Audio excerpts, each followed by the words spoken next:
Juyeon is a hero who defeated the Demon King in another world. Apparently, he had been summoned by the goddess to save her crumbling world. Since he fulfilled the duty he signed up for, she's ready to send him back to his original world. The crazy part is, during the 20 years he spent in this realm, not a single second passed in his own dimension. This means he'll return to the exact moment he was summoned. However, once he's back in his original world, he'll lose all the memories of those 20 years. But don't think the goddess is some tightwad who'll just send him back without properly rewarding him for his deeds. She grants him a fragment of godly power, though she's pretty vague about what it actually means. The only thing she says is a lot of mystical jargon. With barely any explanation, she finally shoves him back into his original world. Since Juyeon has no recollection of his adventures, he wakes up thinking it's just a regular day. He picks up his phone and sees a flood of messages from his manager. Seems like our guy's in a bit of trouble. So he skips breakfast and rushes through the streets like his life depends on it. Soon enough, he faces the wrath of his fuming manager, who's pissed about his lateness. Juyeon can't do much except keep his head low and take the heat. Anyway, he gets back to work, disillusioned like any corporate slave. This job clearly isn't cutting it, especially when he's struggling to pay overdue rent. He's got to figure out a way to take on multiple part-time jobs just to stay afloat. If only he had been awakened earlier, things could have been different. Just as he's thinking this, plot armor kicks in, and the system window flashes a message in front of him. He's unlocked a unique trait, a broken one, known as Skill Master. Yep, Juyeon is finally awakened. Now here's a bit of background on the whole awakened thing. Awakened people like Juyeon are called users. It's been 5 years since augmented reality, like something out of a fantasy novel, started taking over the world. With fields popping up across the earth, the world has been revolving around the new resources from them. Users are granted the power to conquer and explore fields dominated by monsters. Even menial tasks in these fields can bring in enough money to get by. That's why everyone wants to be a user by profession. Sure, it's a risky life stepping into the unknown, but the rewards are tempting.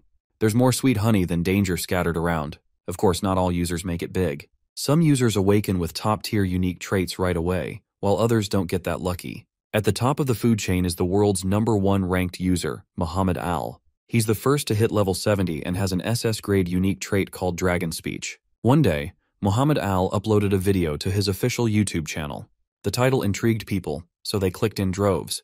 The video showcased an insane display of power that no one could tear their eyes away from. This kind of magic is every mage's dream. Anyone who's read a fantasy novel would recognize it. The spell Muhammad used is called Meteor Rain, a destructive force capable of wiping out countless lives in an instant. Everyone watching this was left speechless. No one ever thought they'd witness such magnificent power. The field Muhammad wiped out in seconds was an A-grade field. Even at level 70, it's nearly impossible to solo an A-rank field. The meteors obliterated everything in their path, including monsters that could easily destroy a city. The sheer power left everyone stunned. But what shocked viewers even more was the final part of the video, where Muhammad threw down an open challenge to all users. The skill he used, SS-grade Meteor Rain, was so powerful that he promised to give a rare artifact, the Elemental Ring, to anyone who could show magic more spectacular than it. The Elemental Ring is the only publicly known SS-grade artifact, and it's the ultimate relic everyone dreams of owning. In a cafeteria, 2 users were chatting about the challenge. They were disappointed that Muhammad had set the bar so high, it felt like no one could possibly reach it. The woman was just annoyed, thinking Muhammad's challenge was a trap. Who could possibly have an SS-grade trait? Even if someone did, they'd never get the Elemental Ring unless Muhammad personally approved of their strength. Given the high bar he had set, the dude had no intention of actually giving away the ring.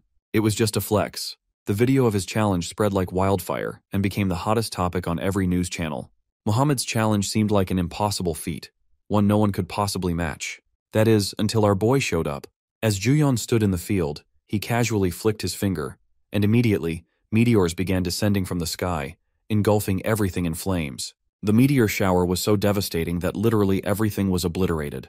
After causing such destruction, Juyeon casually gave a thumbs up, silently thanking Muhammad Al for showing him such an amazing skill. Naturally, everyone watching was absolutely boggled. Nationwide keyboard warriors flooded the comment section, reacting to the tragic defeat Muhammad Al had just faced.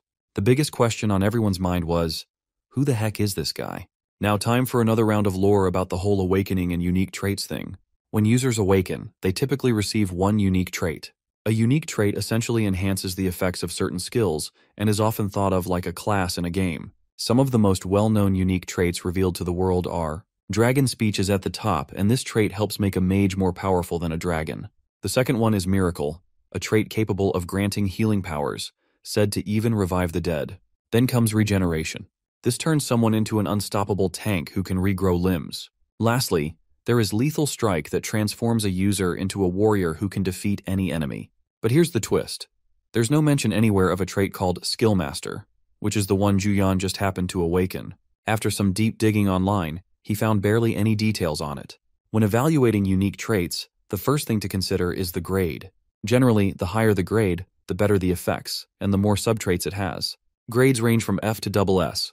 When Juyeon checked his trait, he found it was an unknown EX grade. He then looked at his stats, which were kinda underwhelming to say the least. Naturally, he was bummed to see how low they were.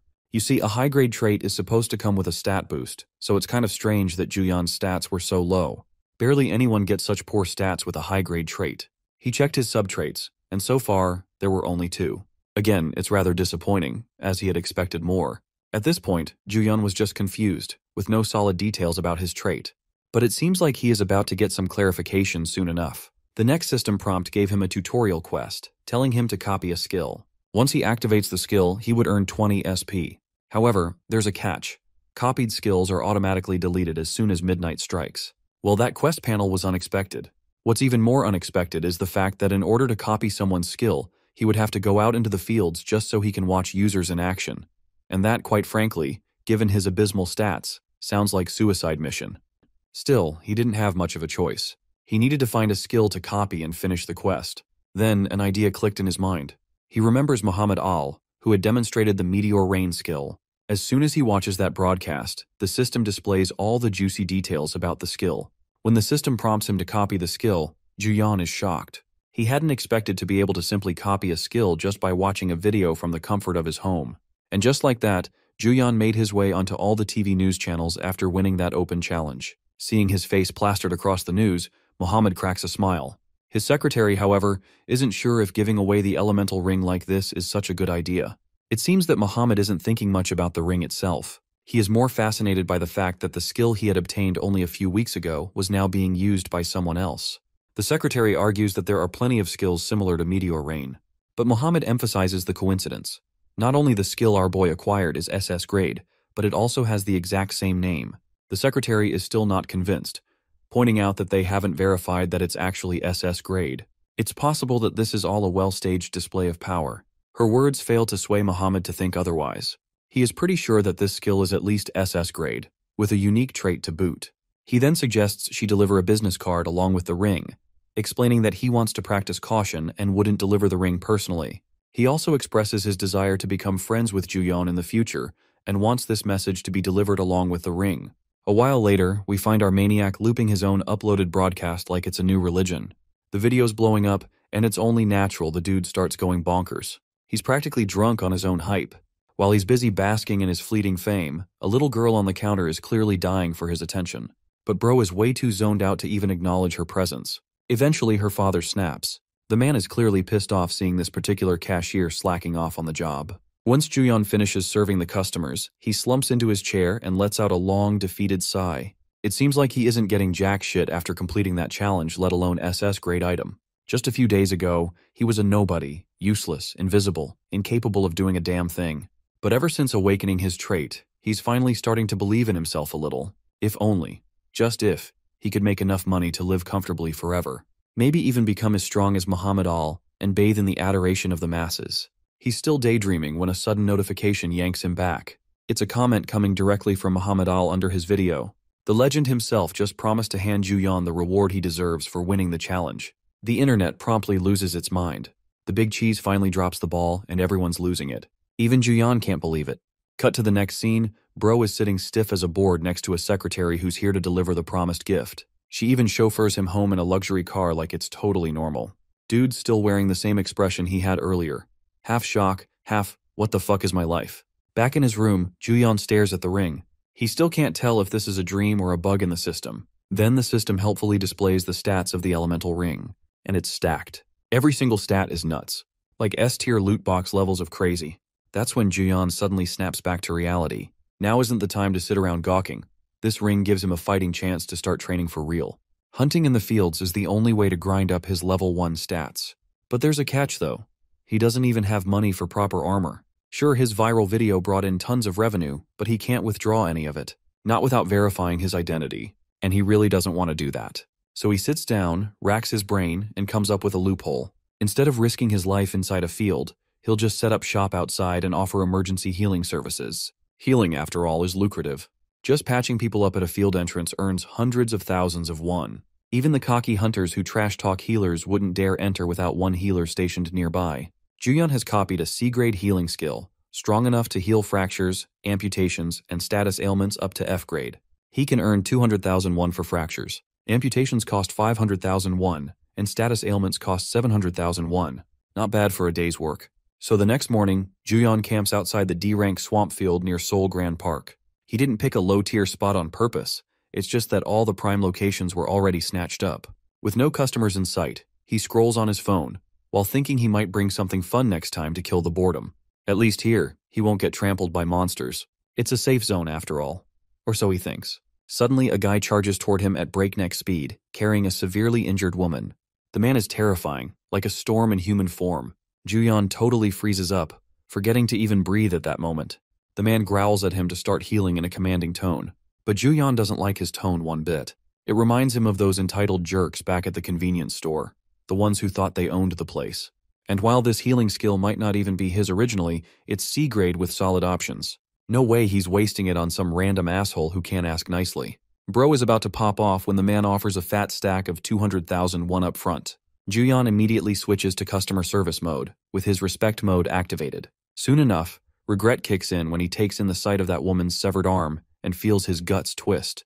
The man sets the limb in place and demands the healing start. Juyeon forces himself to look. The injury is so gruesome it's like the air itself recoils. He's not even sure if his C-grade healing will be enough. But he can't be so sure without even trying. So he activates Light of Recovery. After serving his customers, Juyeon's back home, sprawled across his bed with his soul half dead. While he made good money, he had to use his healing skill 3 times that drained him dry. Without the elemental ring, it would have been impossible. What worries him more is how that party even got wrecked so bad in the first place. The only conclusion is that fields are dangerous as hell, and he better stay away. Still, he's grateful. At least this job beats rotting behind a counter, dealing with stingy Karens who act like spending 1,000 won gives them a license to scream. Now with this gig, he could probably retire his whole bloodline and chill till the world ends. Since he's got enough cash to survive for a while, it's time to focus on earning SP and finally leveling up. Suddenly, a tutorial quest pops up, telling him to raise the level of the sub-trait, namely passive income. Passive income is one of the key methods for acquiring SP, which is crucial for the growth of his trait, Skill Master. He should also keep in mind that raising the level of his sub-trait, known as passive income, is a top priority for growth. Now Juyeon finally understands why sub-traits also have levels. It turns out that he can harness their potential even more by leveling them up with SP. It takes 100 SP to level up passive income sub-trait. His passive income skill grants him 10 SP after every 24 hours. Funnily enough, if he spends this 100 SP to upgrade his passive income sub-trait, he'll get 100 SP back as a quest completion reward. Basically, it's a win-win situation. Plus, he'll unlock another new sub-trait once the quest is completed. Now, it's a no-brainer that he needs to upgrade his passive income sub-trait. After checking the total SP he has, he realizes he'll need to wait another 3 days to gather enough SP points to complete the quest. During these 3 days, he decides to use his time experimenting by copying new skill combinations and such. Just to sweeten the deal, the room service staff arrives with all the delicious food he ordered. With the spread laid out in front of him, he digs in while watching other users with unique traits. He's especially focused on S-grade or higher skills, the kind that almost only exist in Legends by now. While copying these rare skills is exciting, the sad truth is that they disappear as soon as midnight strikes. To solve this problem, he needs to record all these videos on his phone so he can watch them whenever he wants. He still can't get over how Muhammad Al appeared like an angel out of nowhere, showing off his SS grade skill, which Juyeon then copied. Though, he still needs to figure out how to keep these copied skills for an extended period of time.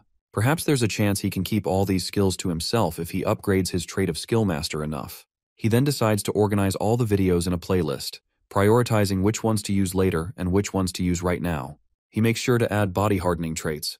Another skill is teleportation, which sounds pretty cool. The list goes on, and he adds all the essentials. A while later, after binge watching, he made sure to wipe off all the food as well. He's literally stuffed, with his belly looking like an inflated helium balloon, ready to pop at any moment. He's feeling happy because he's already secured his future by registering as a healer with the user association. With all the skills under his belt, his value as a user is bound to skyrocket. He can hardly wait for the day when all the hot-busted chicks would fall over themselves for him. The next day, as he sits just outside the fields, that injured goddess from a few days ago comes to him to express her gratitude. She's fully healed, showing the full extent of her abilities. But it seems like this jackass doesn't recognize her. When she asks if he actually doesn't remember her, the crazy guy bluntly says no, as if he's never seen her in his life. After all, this goddess of a lady is just too beautiful for someone like him. She then reminds him that a few days ago, her brother brought her here, and he was the one who healed her. Now that she mentions it, Juyeon's memory quickly jogs, and he finally remembers that she's that damsel in distress with the busted hand. He legit thought she was the dude's girlfriend because he spent so much money on her, but turns out she's actually his sister. Moving on, the woman is glad that he finally recalls her, which makes it easier for her to express her gratitude. If it weren't for him, she would have been pushing up daisies by now. She then asks if he's part of any party, to which Juyeon responds with a no for obvious reasons. She follows up with another question, wondering if he is part of some guild. Once again, Juyeon's response is the same. In this case, she invites him to join her party since she needs a temporary healer.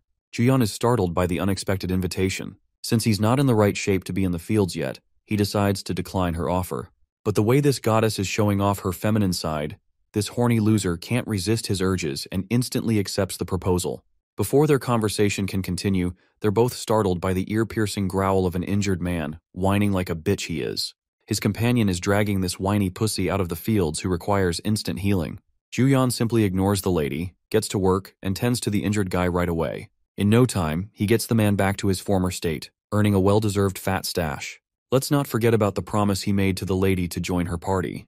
Since he's racking up enough money as it is, he doesn't feel the need to join her party, especially since his level is too abysmal for roaming in the fields, so he awkwardly declines her offer again. The girl still tries to coax him, revealing they have an S-grade tank and an S-grade mage to back him up. She's pretty confident they can carry him out with no problem at all. Juyeon simply packs up his stuff and is on his way, still declining her proposal. The reason for his rejection is simple. He saw her come out half dead from a D-grade field just a while ago, so there's no way in hell he wants to face the same fate. Of course, he doesn't say this out loud. He knows this is a once-in-a-lifetime opportunity to be recruited by such a hottie, but it looks like fate isn't on his side, and he has to reject it even though he doesn't want to. Tears and money are the only things left behind as he runs off.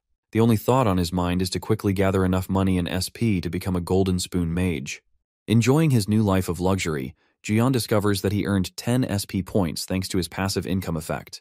Investing his points into upgrading the same skill, he spends 100 SP to unlock an upgrade variant of the passive income. Now he'll get 50 SP for free instead of 10, without even lifting a finger. Talk about living life. With that settled, he checks on the quest reward he gained. It nets him another 100 SP and grants him the ability to inherit the unique trait of whatever skill he copies. Now would be a good time to discuss the specific traits in this world as they represent a player's tendency to use an ability. Normally, the players or the users are allowed to use skills after acquiring them from skill books. That's a strict rule for all, but the potency of every skill differs based on the talent of the user. For example, if your average Joe had no innate traits, his fireball would pale in comparison to someone who has an affinity to flames. Because of this, mastering multiple skills is considered pointless, as without the original talents of the player, the skill is vastly underpowered. The only difference is the skill he copied from Muhammad from the video, but that's because it was the system's way of showing him how things worked. But with his new bestowal ability, any skills he copies will also inherit the traits of the original player. This means his copied skill will match the output of the real one. However, he doesn't get what the word random implies from all of this, so he wants to test out a few things to be certain of how his powers work in detail. For now, he thinks it's a good opportunity to exit his life of being a freelancing healer. Juyeon receives a tutorial quest to hunt down monsters using his copied skill. This way he can level up and upgrade better versions of the same ability. His quest demands that he take down at least 20 monsters, and it's going to net him a total of 200 points for doing so. The sheer timing of it is way too coincidental, to the point our boy is wondering if some god is out there watching him and responding to his every demand. Anyway, since it's a hunting quest, he needs a skill suitable for the use. So he scrolls to a video demonstrating a fire skill and wonders if he should steal that for practice. Bro is out here stealing Sasuke Uchiha's most spammable jutsu. Juyeon doesn't share high expectations and acts like he's trying stuff out for the fun of it. Initiating his copy skill, he obtains an E-ranked fireball. It's a pretty simple skill with a simple cost. Just like the system told him, he also obtained the ignition trait as a byproduct, allowing him access to a greater effect. Yeah, at this point he really thinks he's being watched because he's practically getting stuff for free. Anyway, our boy steps into the sheep farm entrance where the field entrance is located. He observes the dimensional gap and wonders if it is the division between field and reality. Juyeon decided to go all out and purchased equipment just to be safe. Entering the field, he welcomes his new life as a hunter instead of a shitty healer. Meanwhile, Juyeon ends up popular on the forum as the fire psycho who slaughters low-level mobs. They saw him going crazy killing monsters all on his own, so a bunch of greedy losers reached out to him and even tried inviting Juyeon to their guild. Our boy can't help but act nonchalant, reminding them that he's already rejected an offer from a top-tier S-rank baddie, which is hilarious when you remember how he ran away with a face that screamed depression. Also, he doesn't quite remember laughing while hunting down the monsters. Once again, it's quite funny, because in the actual battle, Bro starts giggling his ass off like a villain executing his enemies. Juyeon suddenly remembers that and thinks that his excitement must have clearly gotten the better of him. Defeating the monsters earns him the SP points he needed, and also reduces the usage cost of his copy skill. It's a good thing because Juyeon had been looking for something that could help him keep on hunting with the reduced costs. Browsing the community forum, he learns about a raid post about an obsidian bear boss field. From the comments, they're expressing shock at how the fire psycho defeated the obsidian bear without any equipment while still being at a low level. At the same time, Juyeon reflects that he was only able to do that because he spammed fireballs and didn't require much else. An enlightenment hits him like Truck-kun hitting isekai protagonists. Bro remembers that he received a gift from the strongest ranked user, Muhammad, who he is still indebted to for the ring. Let's go back a few days and see what became of the battle against the obsidian bear raid. The boss monster was going ballistic on them, causing the tanks to jump at the front and handle its rage. They wanted the mages to stay safe at the back in the meantime. Since our boy received a quest to defeat the boss monster, he was pretty happy about it, especially with the promise of earning 500 story points. The weird-looking obsidian bear was terrorizing the party, until Juyeon gave its body a gentle tap from a fireball, doing massive amounts of damage. The party leader was shocked, immediately taking notice of the fire mage who acted like it was no big deal. The enraged bear was continuously hit with fireballs until it was knocked down. The rest of the party was shocked, questioning if the fight was over. But to their horror, the obsidian bear roared loudly, unleashing its A-ranked skill which decreased all of their stats. The Berserk state is a second state of this boss, despite the fact that they dealt heavy damage to it already. Unfortunately, the players are so weakened because of the debuff that they can barely stand in place. The obsidian bear then focuses its wrath on attacking the group leader, who can barely defend with his sword, while the rest of his team is practically useless under the nerfs. All except for one, that is. The system grants Juyeon an additional quest to copy the boss's skill, and just for this demonstration, he's given a free copy slot to execute it immediately. Thanks to the system's built-in appraisal effect, he can also inspect the monster's skill before copying it. Details of the obsidian bear's roar are presented before his eyes, and he immediately activates the copying effect for it. Juyeon inherits the boss monster's kill, which comes with an added nerf of randomly deleting an aspect of its ability, so it removes the condition requiring 50% health and allows him the full use of the rest of the effects. Juyeon is genuinely baffled that he can use the skill without any costs or conditions in place, making it no different from a hack. Knowing that the skill will be depleted by midnight, he makes use of the opportunity and unleashes his own version of the obsidian bear's roar. Juyeon's usage of the obsidian bear's roar instantly stunlocks all of his companions in a state of decreasing stats. The group suspects that the bear let out another roar when in reality it was actually our boy. Unfortunately, it turns all of their stats to shit, only to reward Juyeon on his own, buffing all of his stats by 9. Now that's a hack. As for the cute-looking bear up ahead, our boy casually walks up to the furry beast, unafraid of anything in his path. Pointing a finger to the heavens with a smirk, this guy creates a blazing, gigantic fireball, and then unleashes its wrath upon the bear that gave them so much trouble. The group is left completely flabbergasted by the sight of Juyeon destroying the obsidian bear. With the defeat of the field boss monster, our boy levels up twice, and also gets to keep the copied skill. But this special occurrence only happened because of the tutorial quest showcasing him that he can copy skills from bosses as well. It rewards him with a total of 700 SP points too, which is amazing. As you can imagine, Juyeon's living the life with his new powers. Shortly after the defeat of the creature, his group roars in celebration, chanting how he looked so cool taking care of the field boss all on his own. The scene reminds our hero of the time when he killed the demon lord in the foreign realm. The system absorbs the obsidian bear's soul and also increases our boy's stats. The whole soul thing is actually new to Juyeon as he'd only heard of it until now. Let's discuss it in detail. Boss monsters are usually 10 levels higher than the level of an average field, which means if someone tries to use a high-level player to kill the boss for them, the field recognizes it and immediately causes the corpse to disappear. With the corpse gone, you can't obtain any valuable drops, which means that smurfing doesn't reward you with shit here. Now, the real reason players actually love to hunt down field bosses basically boils down to one simple fact, and that is, they want a boss item to drop, which happens in our lucky case, as one of the dudes discovers the obsidian bear's drop. Item drops make the player's efforts worth it, and then the corpse of the boss they defeated is also sold for a pretty good price. But aside from that, our boy is geeking out over the fact that his strength stat was boosted. The best part about raid participation is that, upon completion of the raid and the defeat of the boss, each of them gets a permanent stat increase. Juyeon's party is heads over heels for our boy for completing the raid so casually. They explicitly state that he's the reason for their victory.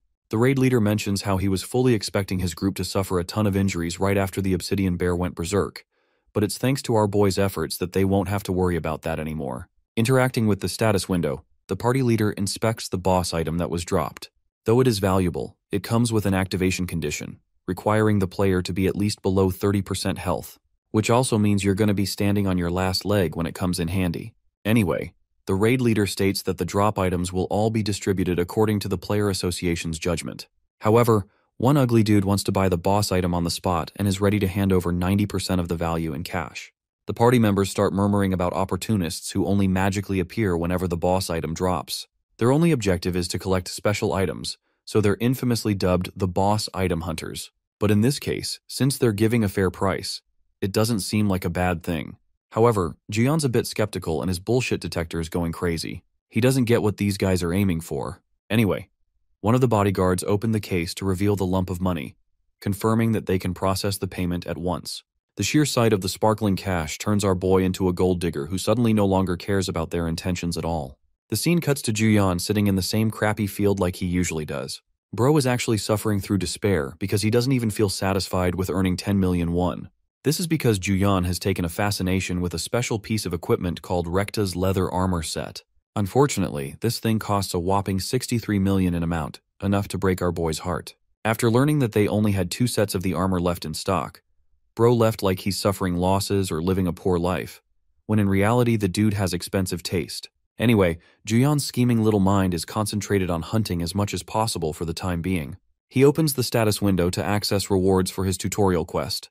Luckily for him, he can access the boss's monster skills with this, but even still, the skill itself is risky to use because it requires him to drop below 50% health at least.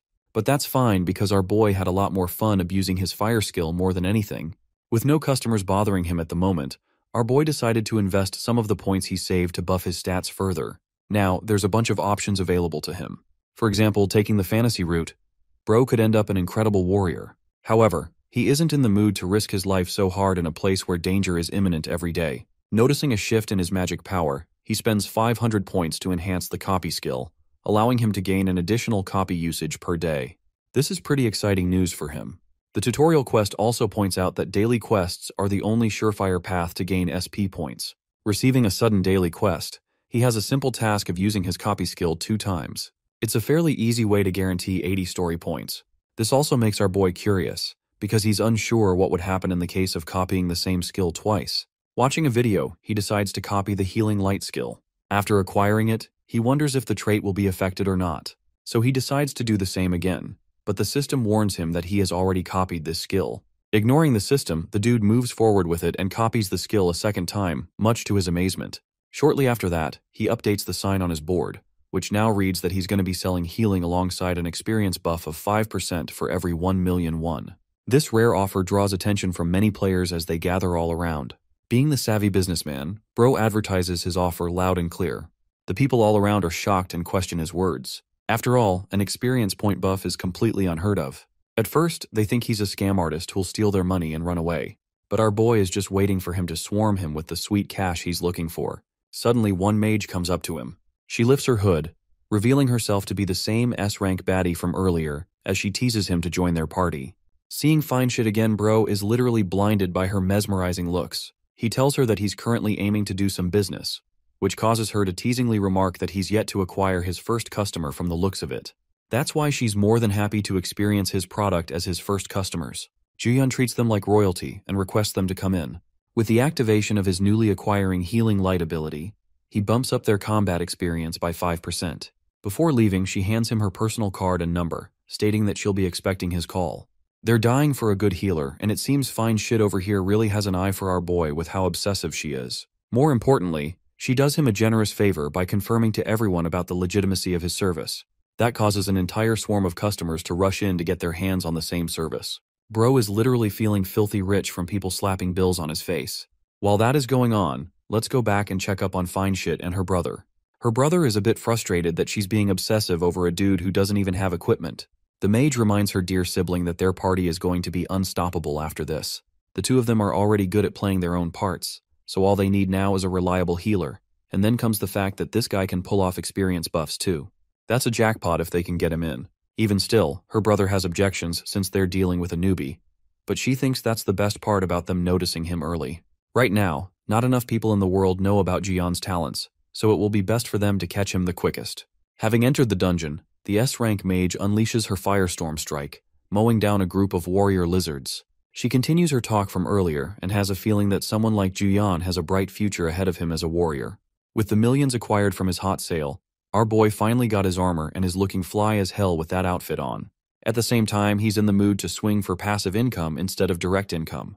So he plays with the system screen and learns that he can easily acquire 50 to 200 points daily at the default hour.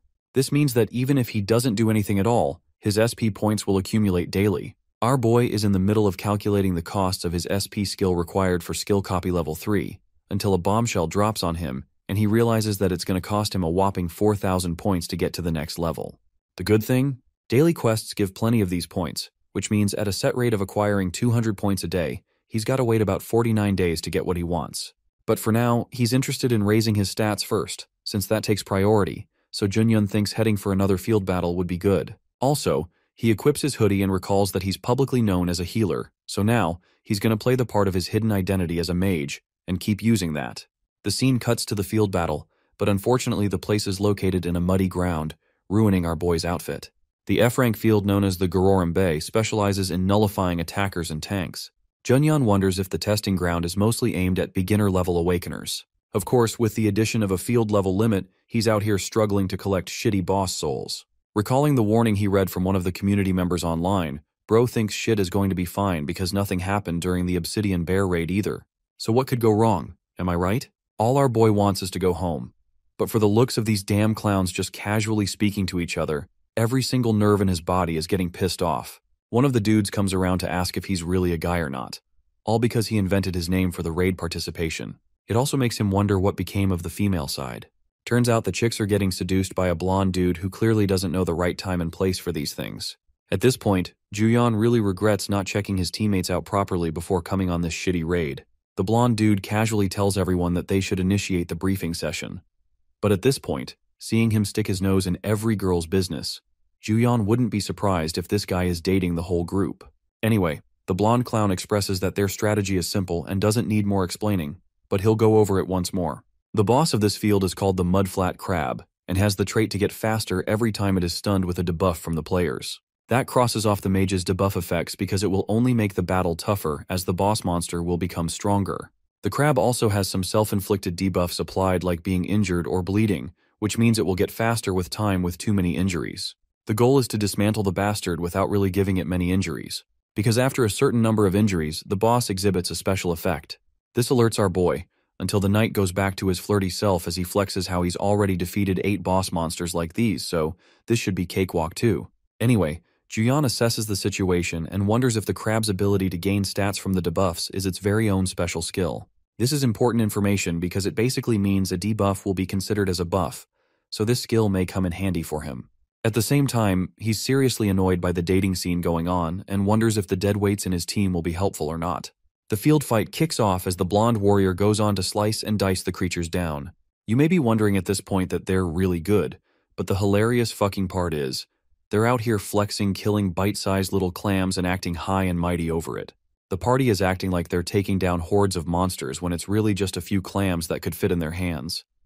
Even Juyeon is questioning his own sanity being a part of this group who thinks it is doing so much after basically beating level 1 creepy crawlies. The blonde clown's confidence goes out the fudging window when spiky tentacles emerge from the ground, instantly causing this man to retreat away, even though he was so confident about protecting his party and flexing earlier. Since the boss monster in this stage only appears after a set number of creatures have been killed, they're trying to take down as many beasts as possible.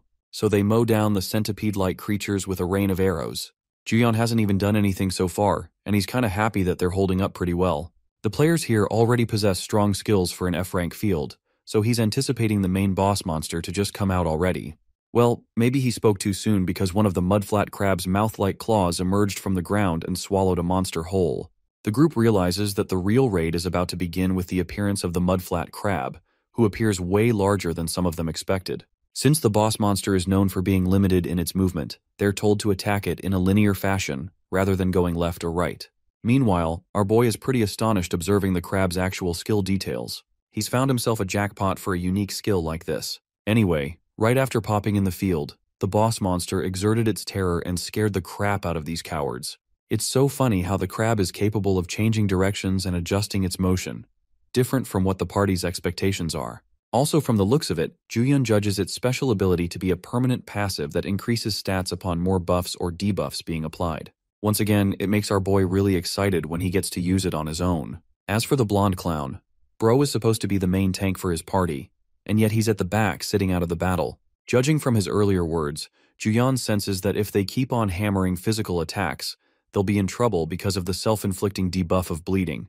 The long-range archers from the party are making sure to keep the crab at a distance, while our boy wonders what their strategy really is. Even the crab is questioning what the flip these idiots are doing because clearly none of the attacks are working. The raid process seems tedious and slow, and thanks to the creature's dense shell, they won't be able to penetrate or injure it with just arrows from afar. Seeing the situation call for his presence, the blonde clown acts like a hero who has come to save the day, when clearly he should have stepped in way earlier. Bro then casually asks for a buff from one of the chicks. But that's not even the worst part. The worst part is that it's not even a real buff. They're just role-playing to increase his morale. If I was Juyeon here, I would probably let the crab murder all of them here. Anyway, our boy waits for their cringe session to end and understands that they're gonna need one powerful attack to beat the monster in one go. To his shock, the blonde clown exhibits a special power that he couldn't have anticipated from a carefree guy like him at all. Apparently it's called Radiant Power, and it's a rank SS skill that applies tons of buffs on the target. Its duration also increases based on the target's personal rank. Juyeon is the happiest he can be, because he's basically struck gold in a shitty F-rank field with the discovery of this new rare skill. Recalling his conversation from the sales lady who was showing him the equipment armor, he learned that many players liked uploading videos to their channels, so their business decided to prepare items like that too. She mansplains the crap out of the technology, and it flies right over my head as well as Juyeon's head. Back to the current scene, it turns out his glasses are special and can record footage of the battle. This would later help him to access the skill anytime he wanted. If he can pair Radiant Power alongside the boss's skill, it's going to result in a beautiful and complementary combination of receiving a ton of buffs and raising his stats. He also learns that the S-rank buff skill is coming from the lady who apparently doesn't even know her own worth. Having been empowered by the buff, the blonde decides that it's time to unleash his abilities. First off, though, he asks our boy to hit the boss with some heavy damage attacks. So Juyeon casually whips up a gigantic fireball and deals insane amounts of damage on the crab. And just for the kicker, he's brought out a trump card skill especially for this occasion, which activates as a second part of the fireball effect. With the chant, "Explosion," the guy detonates the same fireball, allowing a chance to increase even more damage. The aftermath of the battle is pretty anticlimactic, as the crab is literally cooked to the point they can feast on it now. As for the blonde, Bro is devastated that Juyeon stole his moment. Acting like the crab is about to pull off some kind of special move, this guy naively rushes towards the crab to finish it off. The hilarious part is that he's swinging his blade against a creature that's already dead, and instead of having the self-awareness to realize he did something cringe, Bro is even proud of himself. If neuroscientists somehow got a hold of his body, they would probably find zero brain activity inside his head. Even the party members' faces tell you about their reactions. They're questioning what the fudge just happened. Anyway, Juyeon notices the sudden change. The skill called Change Resistance from the mudflat crab is now officially a part of his arsenal. Now he just needs to return home and use the combined effects of Change Resistance alongside Radiant Power to see what kind of magic he can come up with. With the boss defeated, Bro just wants to go home, when suddenly the entire group starts eyeing down on him. They give him all the credit for having a busted attack skill like that, and are indebted to his efforts to carry the entire team of dead weights. Seeing the attention being focused on Juyan instead of him, the jealous blonde calls them to focus on item distribution instead of wasting time. Bro is at least glad that the chick is still supporting him strongly, until she shatters his heart to a million freaking pieces when she goes to fawn over Juyan just the same. The group is actually fine with handing our boy the biggest share from the field drop because of his contribution alone. While this is happening, one of the agents observes the situation and the monster corpse. He reports the information back to his leader, explaining how there aren't any item drops from the boss this time, so they'll be focusing on the next spot instead. Meanwhile, Hyoju's eyes shift to a different color as she gazes into the sky. Something tells me she's got more mystery to her than we think. In the next scene, our boy defeats a bunch of monsters, clearing the daily quest to reward him 300 points. But all this effort just to get to level 3 has exhausted him quite a bit. Also, he ended up testing the potential of the two skills by merging their effects at the same time. The buffs are incredible and out of this world, but it comes with one glaring problem. Popping open the status window, he reflects that he doesn't have enough copy counts to do anything with the effects. Think of it this way.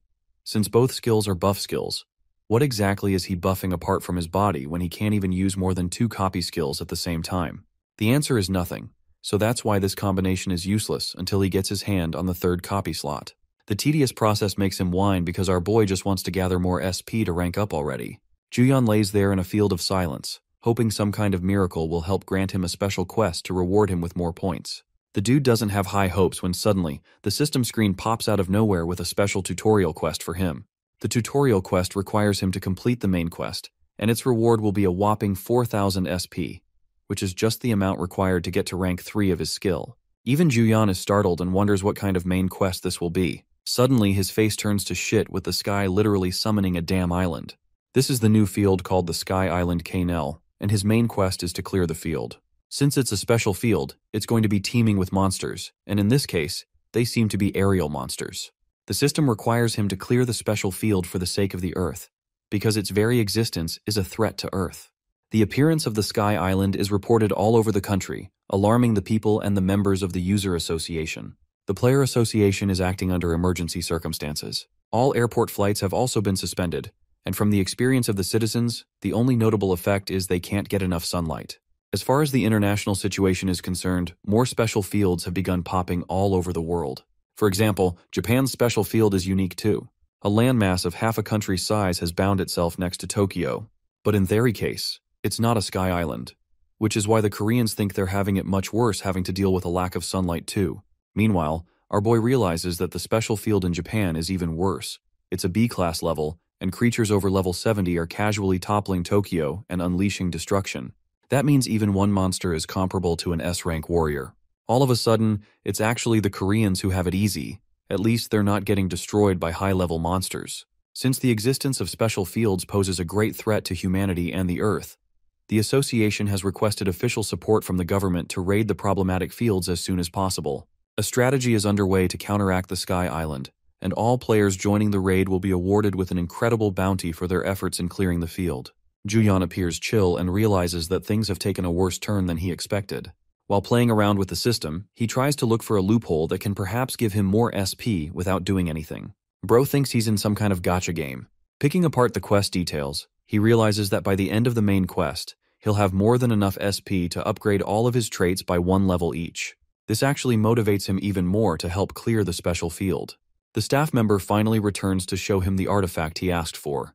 Juyan pops open the box and assesses its stats using his appraisal effect from the system. Both the cursed ring and bracelet don't seem to be special. They give you 100 additional mana but with a drawback of taking away strength and agility. It balances it out basically. If Juyan goes for the set, he'll get about 400 additional mana, which will be a great help to him even if his other stats decrease just a bit. He thinks playing with magic is the safest bet, so he's okay with that. At the same time, it makes him wonder if he should purchase some mid-range armor on top of that. So he asks for the price, and what do you know? The lady casually tells him it's going to require 400 million won. The price is so high, but our boy chooses to act cool and professional, walking out like he didn't just suffer a heart attack while wearing the price just now. Anyway, let's jump ahead to the part where Juyan and the other players are waiting at the entrance. Also, he wasn't having fun with the glasses he bought, so he spent some extra cash getting a body cam instead, which makes him wonder why he didn't just go for the body cam right away from the beginning. Like always, it's a good idea to check for community reviews for any warnings. So he checks the forum and learns a bunch of different information from the commenters. It turns out that the field monsters are way more powerful than some of the players expected, causing them to casually get wiped out. It's so concerning, in fact, that the forum administrators posted an official warning to alert the melee warriors to stay out of the battle. Since the monsters are airborne, they can't do shit at all.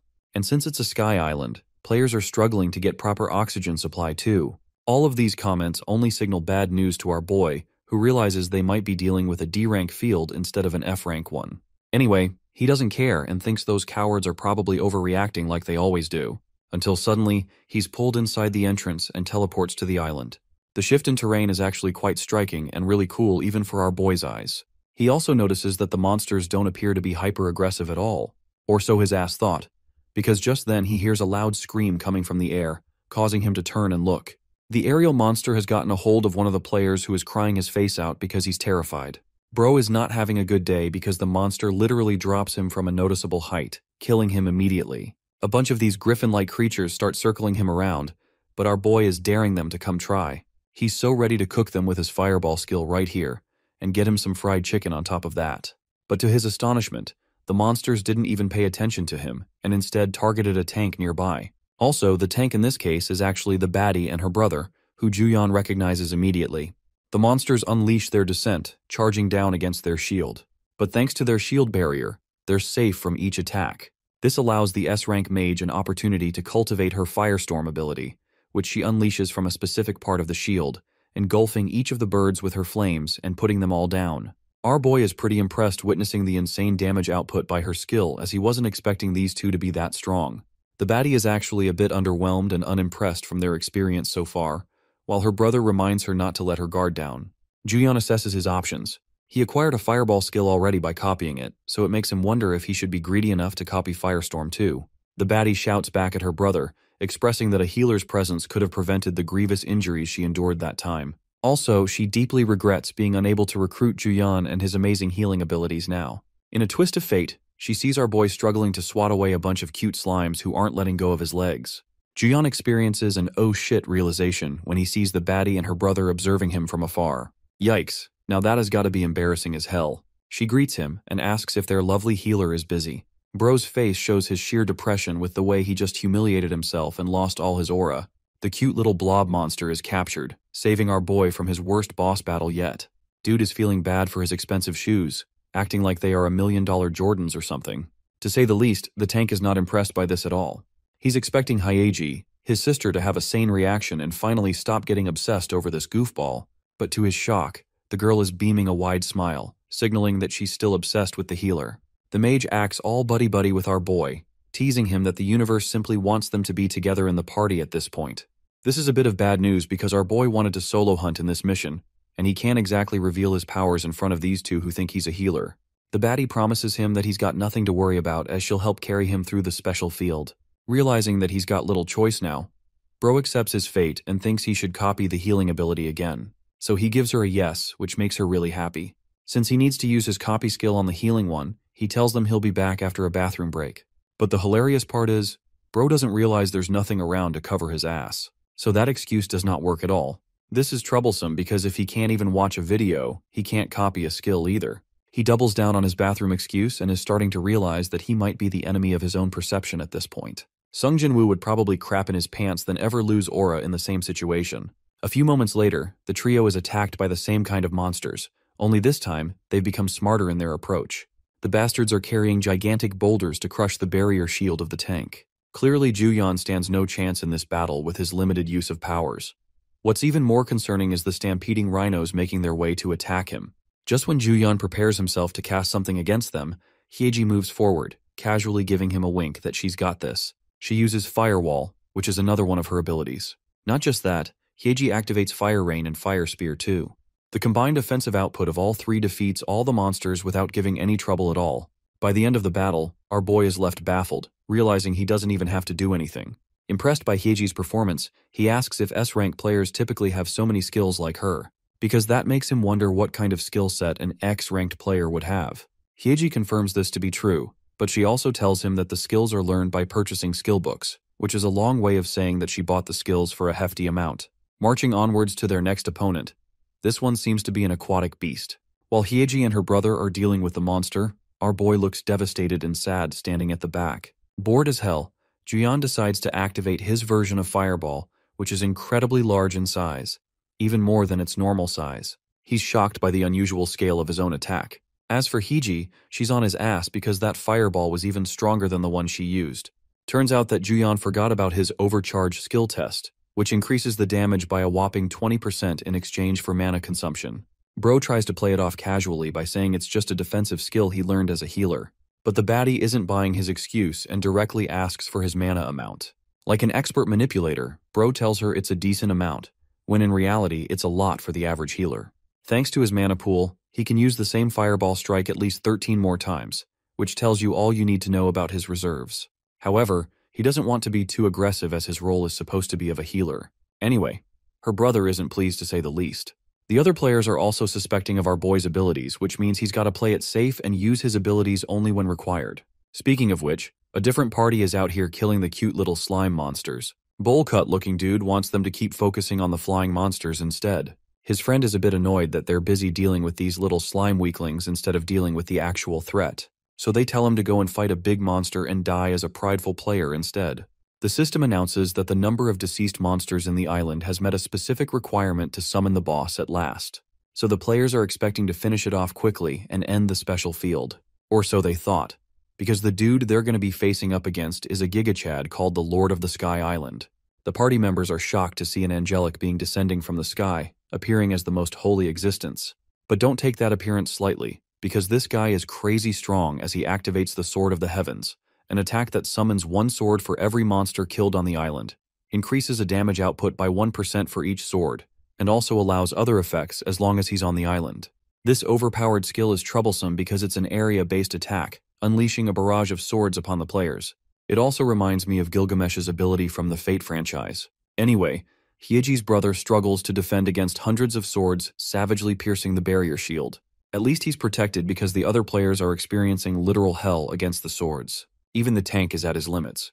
Turns out that even by blocking the sword, you get a debuff inflicted, lowering all of the stats. The debuff has a duration of 10 minutes, which is way too long for their situation. In the meantime, Juyeon steadily heals him and turns his attention to the level 59 boss monster. Almost all of its skills are at level A or higher, and its base stats are powerful too. From the looks of it, Juyeon's face tells you he's got some kind of strategy. But the strategy is pretty funny, because bro literally says they should run the fudge away while they still can. The scene cuts to the commenters on the forum, who are dogpiling on the boss monster for being so damn strong. From the looks of it, he took down 1,000 players all on his own. The same Sky Island has turned into a graveyard, and they all think there's no hope left for anyone with this boss around. The boss monster reappears after a certain amount of time, and different from last time, one of its wings turns to black. But that only goes for his appearance, as the rampaging swords at the same as last time, pouring down on the players like rain. While it is literally raining swords, they now also experience a second debuff, robbing them of their energies. Also, do you guys remember the cute little slime balls from earlier? Yeah, well, maybe it was a good idea to kill them after all. Because these creepy crawlies actually gave birth to bitchless, bug-eyed monsters who slaughtered the players in their weakened state. Seeing the video of the battle, Juyeon finds himself alarmed. Turns out they escaped from their encounter last time, and it turned out to be a smart call based on the boss monster's abilities. Juyeon understands that he doesn't have time to play around, especially with the debuff of the boss monster kicking into effect. He's startled by a sudden call coming from Hyeji, who greets the healer and inquires if he tried raiding the Sky Island a second time after they left. But of course, our boy hasn't since he is unprepared. However, it's not like they can waste time either because the special fields are affecting the entirety of their planet. The worst part is, just like in Japan, the monsters from the Sky Island were beginning to evacuate the island and unleashing their wrath in the cities. This means Seoul is in great trouble, and it will only get worse from here. Hyeji reveals that they've formed a large team to counteract the boss monster specifically, and she's curious if he's going to be joining them or not. This is pleasant news to Juyeon, and so a few days passed. The raid team gathered at the Grand Park, the same location where our boy usually conducts his business. Some of the players gathered here are surprised to see so many big names in the team. They've come here for a meeting to discuss their plans. Seeing the popular hunters becoming a part of his team, Juyeon feels like an imposter among the elite group. Question his worth. Also, he didn't exactly come here with his usual robe, so he wonders if it's going to be okay. Hyeji swipes her hand and calls out for him, which is a breath of fresh air for our boy, who is getting nervous around the strangers. Juyeon points out that he's just a shitty F-rank player, so why does he get to be in a group of elite B-rankers? To that, Hyeji reminds him that he may be an F-rank, but his healing abilities are far superior than that. She assures him that they're gonna need all the help they can get on this mission. Speaking of which, the leader of the raid team finally arrives, appearing before the party. Even Hyeji is excited to see the guy, while Juyeon is astonished to be in the presence of the #1 guild's SS-class warrior, Lee Hye-sung. The leader starts off by suggesting they assess individual abilities of each member before talking about the plan to fight the boss. That's why they're going to be doing a warm-up session for now. Hyeji is pumped and hopes to get her revenge from their previous encounter. Our boy, on the other hand, is shocked. The leader's order may seem pretty cutthroat and straight to the point, but no one dared to object to his words at all. Looking at his back, this man is simping for Hee-sung looking badass as hell. Jumping to the scene of the field battle, Hee-sung casually cuts down a bunch of lizard warriors, impressing Juyeon even more with his talents. He quickly knocks some sense into himself, recalling that his stats are so damn low that acting like Hye-sung would straight up get him killed. The only reason Juyeon has been surviving so far is thanks to the elemental ring amping up his stats. That's how he knows that sticking to magic is going to do him wonders. At the same time, though he lacks experience holding a sword, something about Hee-sung's swings brings him nostalgia and familiarity. However, he doesn't want to be reckless, and expresses that he should give up any thoughts of a physical battle until he can safely increase his stats. He's focused on healing the injured for now.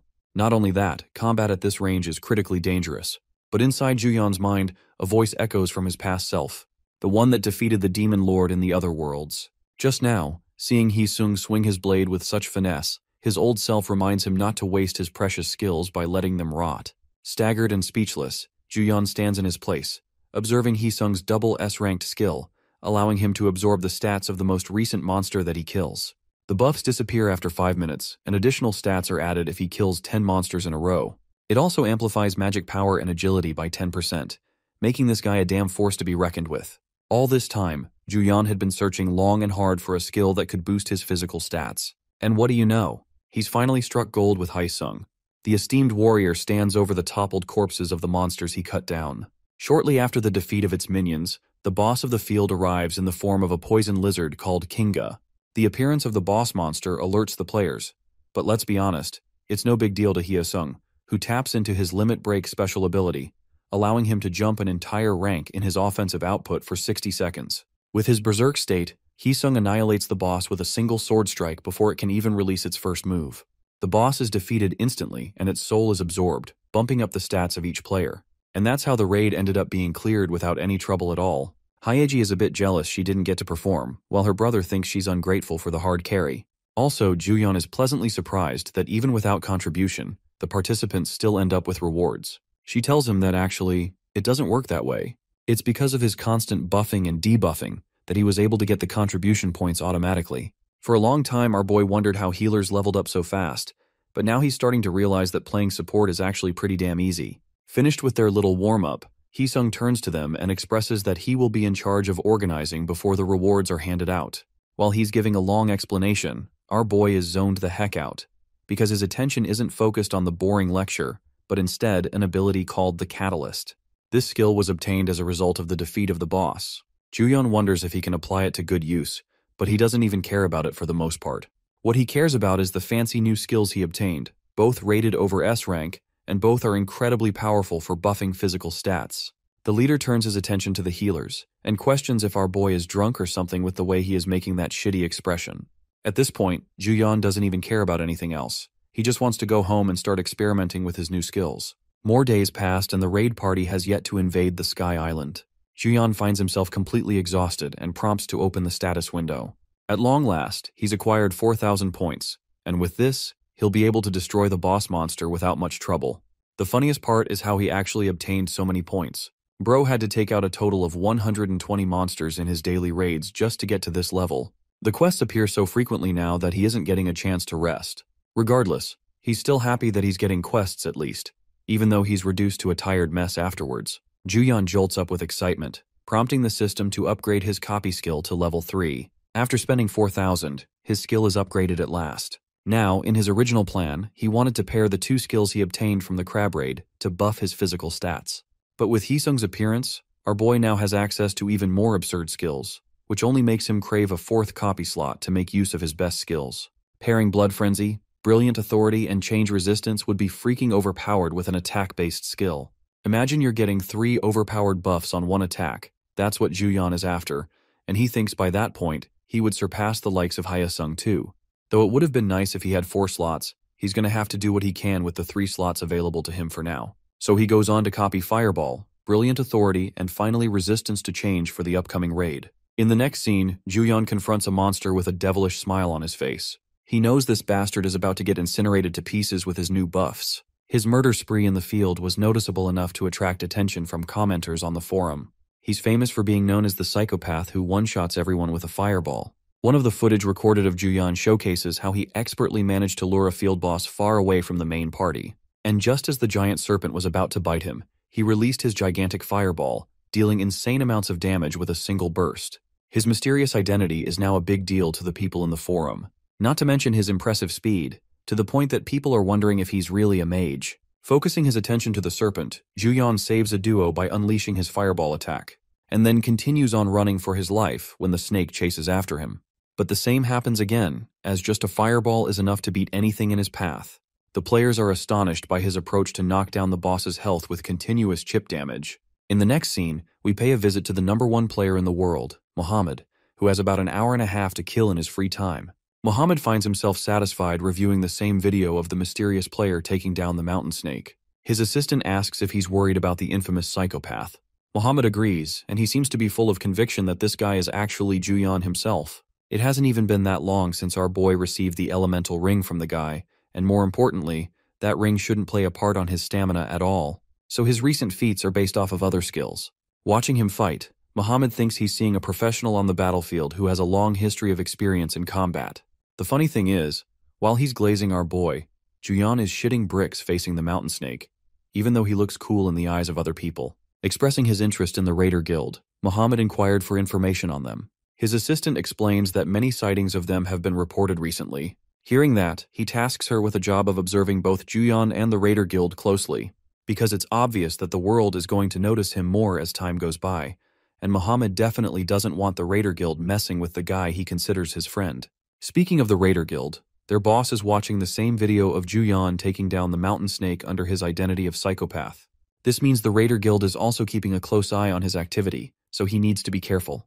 Juyon checks the latest social media updates and instantly gets all riled up when he comes across a certain video. His jaw tightens as he grinds his teeth, clearly pissed off because he was the one doing all the grunt work. Yet the ones who uploaded the video are the ones raking in the revenue without lifting a finger. What makes it worse is that there isn't even a single frame in the video where his face shows up, which only fuels his frustration and makes him start questioning whether his right to publicity even exists at this point. That's when a thought hits him like lightning that why not just upload the video himself? Wasting no time, he pulls out his phone thinking about recording the footage with a clear plan in mind. This time he plans to monetize his channel and earn that money himself. He even thinks up the perfect clickbait title to reel in the views. Juyon starts daydreaming about how uploading the footage from this canal raid might just blow up and flood him with tons of views. He even considers the idea of creating an entirely new account just for this, thinking it would be better if people didn't connect him to the always trending and totally infamous psychopath persona he's stuck with. He imagines himself getting rich overnight from the ad money, picturing himself receiving a shiny gold play button just from posting a single video. With a smug grin, he enjoys the fantasy of luxury long before any of it becomes real, but then quickly snaps back to the cold reality in front of him. Now he's left wondering how on earth he's supposed to gather materials in this pitch-black night when he can't even see where he's stepping.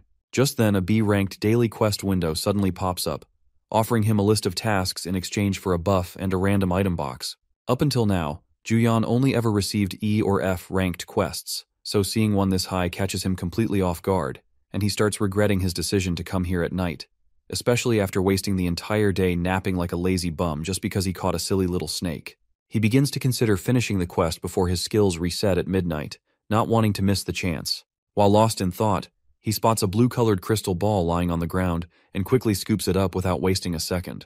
It turns out to be the exact essence the quest window asked him to collect from the special field, which means he only needs 9 more to go. He originally thought he would have to defeat monsters to get those items as drops, but it turns out the quest wants him to search every inch of the field like the essence crystals are playing some annoying game of hide-and-seek with him. He finds the quest more irritating than expected, and if it weren't a B-ranked one, he probably would have already forgotten it even existed. especially considering how much he'd have to run around just to gather these glowing orbs. As Juyeon finally gets himself ready to continue, a sudden ambush from a monster eagle jolts him from behind. The massive bird almost manages to tear through him, but somehow he pulls off a desperate dodge and narrowly saves his guts. The whole dodging part feels a bit off to him though, because he genuinely didn't think he had it in him. That's when it hits him that maybe this is the result of using both his brilliant authority and resistance skill together. Without wasting time, he launches a fireball and incinerates the eagle monster in an instant. The explosion from his attack draws the attention of a few nearby raiders who start wondering who on earth is out here hunting monsters in the middle of the night. Their leader seems fired up and clearly eager to take down Kanal before Lee Hyesung gets the chance to steal the spotlight. When his underlings ask what they should do if other users barge into the raid, he coldly tells them to wipe out anyone who shows up without a second thought and make sure they don't leave alive. Back with Juyeon, he's already done dealing with the monster hunting part of the quest. On top of that, he's managed to collect 9 out of the 10 required essences, making it seem like he just might finish the entire quest well before midnight. He's even survived in the field for over an hour now, which means all he has left to do is find that last glowing essence. Just then he hears a loud noise, and when he turns to check where it came from, he spots a massive angelic monster hovering in the sky. The sight of it starts bugging him since his guild raid is scheduled for tomorrow, and if things keep heading this way, the boss monster might get stolen before they even arrive. The masked raiders begin their assault on the boss monster Kanal, which only adds to his worry as the whole situation spirals out of control. Right at that moment, a new quest gets triggered for him, which now asks him to conquer the F-rank special field. On top of that, another B-ranked sub-quest pops up, ordering him to take down the boss that has invaded Earth and also destroy the special field completely. Juyeon ponders over the contents of both quests while trying to figure out what exactly the word conquer is supposed to mean. Since there are no extra details explaining how much he actually needs to do, he wonders if the quest wants him to capture the monster himself. Taking it as a free bonus opportunity, he decides there is no need to overthink it and just sits back planning to enjoy the chaos from a safe distance. Right then, the masked group successfully manages to bring the winged angelic monster crashing to the ground and immediately announce that this is their chance to finish off the beast and grab the reward. Meanwhile, Juyeon stays seated comfortably on the grass with a relaxed look, enjoying the action like a late-night movie, and learns that the monster has fallen because its health dropped below 50%, which now makes it unable to fly. Not only that, but this moment also signals the start of the third phase of the boss fight where Kanal begins to power up with a massive buff. A sudden gust of wind blows, and our boy shields his eyes from the dust.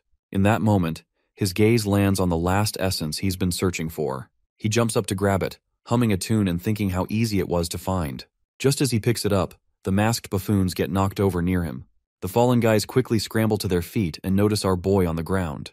They approach him, asking who he is, then assume he's one of their comrades and urge him to get up quickly, saying they'll need him for the mages. Juyeon stands up with a mask in his hand, wondering who these suspicious guys are and deciding to go along with them for now. As he walks away with them, our boy quietly thanks the guy whose mask he snagged. As he joins the group, his quest system pings, letting him know the quest has been completed, and the B-ranked quest buff gets applied to him. While a user locks blades with the boss and keeps it away from the others, someone quietly bombards it from afar with blazing blue flames. Every raider starts wondering who could possibly be behind such wild magical power, while our boy feels downright grimy about dishing out massive damage from the sidelines and snagging all the loot without ever putting himself at real risk. He's stuck trying to figure out what to do with the ridiculously strong quest buff, since doing too little might make people suspicious, but going all in would throw him straight into the spotlight. Still, he can't deny how much fun it is to absolutely wreck the so-called boss monster with his busted, overpowered stats, though it doesn't take long for the group to catch on once he gets a bit too carried away. Right then, the boss fires off one of its skills, calling in souped-up monsters to the island. As the boss chants the summon spell, griffins and rhinos suddenly pop into existence, forcing the raiders to split their forces and deal with the chaos. A group of clueless outsiders accidentally stumbles onto the scene and starts wondering why a raid is even happening before the announced time, which seriously ticks off the masked guys running the whole thing.